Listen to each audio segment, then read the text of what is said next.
kanseri, kuri diabete, kuri hypertension, kuri goute, umugongo, imitsi, igifu, prostate, hepatite B na C, abantu bagira ibibazo by'amaso, bagira ibibazo by'imihindagurikire y'umubiri itari gukora neza. Aka kanya rero nkuko natangiye mbibwira, nge nitwa Eric Abizera, akaba ari ngewe ukora muri Kunda Ubuzima Health Care, ndetse ni nanjye utanga inama nziza ku mirire n'uburyo ushobora kwivura ukoresheje imiti ikomoka ku bimera. Na regime turayitanga abantu bafite ikibazo cy'umubyibuho ukabije, ibiro by'umurengera, abo ngabo tubaha regime bagasubira ku murongo. Regime dutanga ni regime urya guhera ku wa mbere mu gitondo kugeza ku cyumweru mu gitondo, no guhera ku wa mbere saa sita kugeza ku cyumweru saa sita, no guhera ku wa mbere ku mugoroba kugeza ku cyumweru ku mugoroba, ndetse tukabajya n'izindi nama kuko nicyo dushinzwe kugira ngo tubashe kubungabunga ubuzima bwa muntu. Aka kanya rero muri Kunda Ubuzima Health Care tugiye kubaganirira ku nyunganiramirire ndetse ikaba n'umuti. Iyi nyunganiramirire tugiye kubaganiriraho yitwa Reishi Capsule. Iyi Reishi Capsule ni umuti ukozwe mu bimera bitandukanye, ni umuti uzamura ubudahangarwa ndetse kikaba n'ikiribwa. Uyu muti ukozwe muri champignon rouge, ibihumyo by'umutuku. Uyu muti urazwi mu Bushinwa. Ibi bihumyo bikomoka mu misozi ya Himalaya mu Bushinwa. Ntabwo biboneka muri Afurika, ntabwo biboneka mu Rwanda, biboneka mu Bushinwa honyine gusa. Iyi reishi iri extracte mu bihumyo by'umutuku ni nziza cyane mu kuvura kanseri zitandukanye, yaba ari kanseri yo mu maraso, yaba ari kanseri y'umwijima, yaba ari kanseri y'amagufwa. Ni nziza cyane gukora ku migendekere mibi y'umubiri, ibyo bita kugira ubudahangarwa buri hasi. Iyi ngiyi izamura iminite. Reishi Capsule ni nziza kuko abashakashatsi bagaragaje ko imaze imyaka isaga 3000 ikoreshwa ku ruhando mpuzamahanga cyangwa se au niveau mondial. Iyi Reishi Capsule ni nziza cyane ku bantu bagira ikibazo cya epilepsy, ikibazo cy'igicuri. Ni nziza cyane iyi Reishi, irabafasha. N'abantu bagira ikibazo cy'umusonga muri make irabafasha. Abantu bagira ikibazo cya infection urinaire, abangaba Reishi Capsule irabafasha. Abantu bafite ikibazo cy'inzoka zabaye nyinshi mu mubiri, ndavugamo amabagiteri, amavirus, abangaba irabafasha.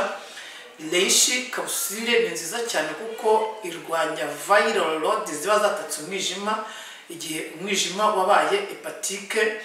Iyi ngiyi Reishi iragufasha cyane. Tuyikombina n'izindi product zitandukanye, harimo nka Golden Haifa, harimo Livergine, harimo Golden 60, harimo Spirulina, harimo Productive, ndetse n'undi muti witwa Codrogel. Iyo miti iyo tuyihuje, kuko natangiye mbabwira ko iyo uriye neza uburiye umuti, warya nabi ukaburiye uburozi. Imiti yose ikomoka ku bimera, kandi iyi miti naturelle ntabwo igirana interaction n'imiti yo kwa muganga, ahubwo biba byiza uyunganiyeho imiti yo kwa muganga kugira ngo bibashe gukora neza. Kuko akenshi na kenshi iyo ukoresheje imiti yo kwa muganga ugakoresha n'ingiyi, bituma umubiri ukora neza, ukagira ubwirinzi, amaraso agatembera neza, imitsi igakora neza, umwijima ugakora neza, igifu kigakora neza, amagufwa agakora neza, impyiko zigakora neza, ubwonko bugakora neza, mbese ukumva umeze neza, uri strong, ukomeye, nta kibazo ufite mu mubiri wawe. Rero iyi Reishi ntabwo igirana interaction n'imiti yo kwa muganga. Biba byiza uyikombinye, kandi no gukoresha iyi Reishi ufite n'imiti yo kwa muganga ushyiramo interval y'amasaha 2, kuko umwanduka mu miti yo kwa muganga wamara kuyisoza uyirangije ugakurikizaho iyi Reishi ikajya gusana uturemangingo no gukura toxine mu mubiri ziba zirimo. Rero iyi Reishi ni nziza cyane ku bantu bafite ikibazo cya hepatite B na C, ku bantu bafite umwijima ubyimbye wabaye cirrhose cyangwa se warabaye marinye, bagakoresha iyi reishi kabusire ni nziza cyane irabafasha. Reishi ni nziza cyane ku bafite abantu bafite uburwayi bwa diabete, abafite uburwayi bwa hypertension, infection urinaire, prostate, umwijima, igifu, abantu bafite agakoko bita Helicobacter pylori, ndetse niyo mpamvu ari nziza ku bantu bagira uburwayi bw'igifu na kanseri n'umwijima ndetse na chronic disease n'indwara za karande. Reishi ni nziza cyane mu kwica viral load, ni nziza cyane mu kuzamura ubudahangarwa bw'umubiri, ibyo nakomeje gutindaho cyane, ndetse n'umuntu uri kontamine. Natangiye mbabwira ko iyi miti naturelle ari byiza ko ikombina n'imiti yo kwa muganga kugira ngo ugire ubuzima bwiza. Iyi reishi umuntu wabaye kontamine afite HIV imuzamurira abasirikare b'umubiri. Dusanzwe tuzi ko umurwayi HIV bavuga ko nta muti nta n'urukingo, ariko ibasha gusana uturemangingo tugize umubiri ari two twitwa amaserire, bigatuma umuntu arama imisi kwicuma nubwo bitoroshye. Rero reishi ni nziza cyane ko nagiye ikibazo cy'uburwayi bw'umwijima, diabete, hypertension, amagufwa, infection urinaire, bagiteri zataka umubiri.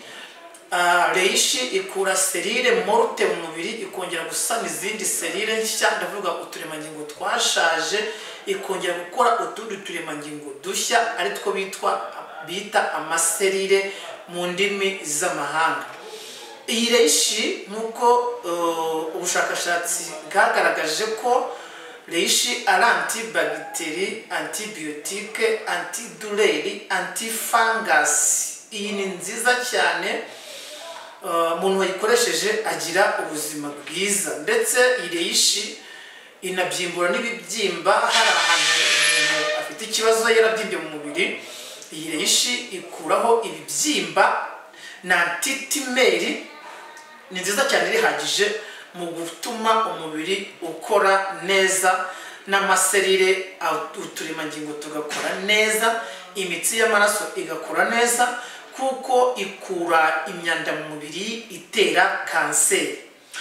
Reishi kabusire ntabwo ikorerwa mu Rwanda, ikorerwa mu Bushinwa no muri Aziya. Ntabwo tuyigira hano mu Rwanda kuko tuyikura mu bihugu by'amahanga, nibyo biyitunganya neza bikayitwohereza natwe tukayikoresha. Reishi ikorwa na kampani yitwa Fukanga, ni nziza cyane, ni nziza ku bagabo, ni nziza ku bagore, ni nziza kuri buri mumwe uwo ari we wese. Ni umuti naturelle, umuti karemano ukozwe mu bimera. Uyu muti nubwo nabwiye ko ukozwe muri champignon rouge, ariko mu ruvangavange rw'ibimera byinshi bisaga ibimera 100, ariko ikimera kiri principal muri ibyo byose gihatse ibindi byose ni champignon rouge, kuko bavuga ko iyi champignon rouge ni antibacteri, antibiotique, antidouleur, anti-inflammatoire, antifungus. Ni umuti mbese naturelle, uri antibiotique naturelle. Ugizwe n'ibinini 90, unywa ibinini 3 mu gitondo no ku mugoroba, kandi ukanywesha amazi y'akazuyazi. Uyu muti ufite ubuziranenge bw'ibigo nka FDA, inatangiye bivuga Food and Drugs Administration. Ihabwa ubuziranenge bw'ikigo giharari cy'abayisilamu gishinzwe gusuzuma imiti n'ibiribwa. Kandi reishi ivura igifu nk'uko atagiye bibaga, kuko igifu gifite amayiseri, amaside, amagazi, ingira agenda igakuraho, igahanagura, igatuma igifu gikora neza.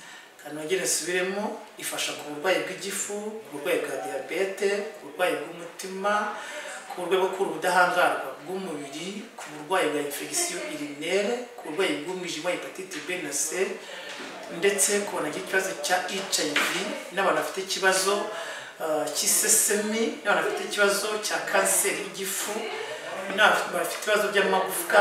Iyi ni nziza cyane, irihagije ku muntu akoresheje reishi, iramufasha cyane. Ubuzima Health Care, kwita ku magara yawe ni inshingano zacu.